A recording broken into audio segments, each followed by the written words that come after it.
We all know that God works amazing things in each one of our lives.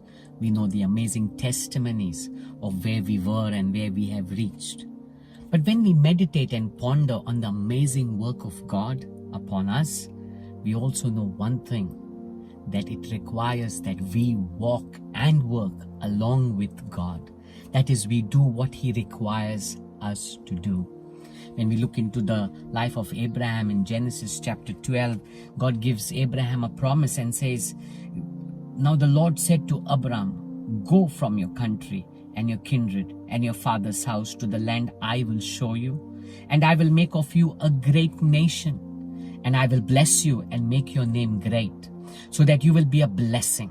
I will bless those who bless you, and him who dishonors you I will curse.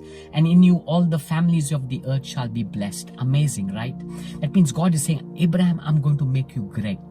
But do you know what Abraham required to do to see that promise fulfilled in his life?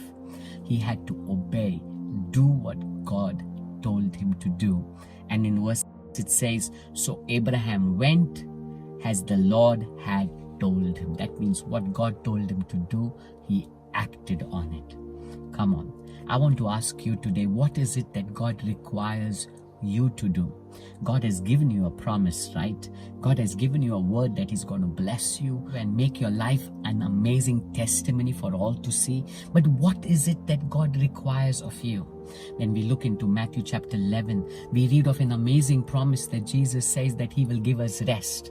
But do you know what Jesus requires of us that we would find rest? It says, "Come to me."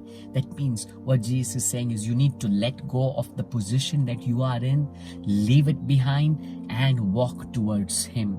Walk in a walk with Him. Come on, what does God require of you? Maybe there's something that you're holding on to. Maybe there's unforgiveness. Maybe there's bitterness. Or maybe there's a life that you're living that God wants you to leave and move into the direction that He wants you to be in. If you want to see God work amazingly in your life, there's definitely something that He requires of you for you to see that promise fulfilled. Because God is not man. What He speaks, He does. But there is also something that He would require of you.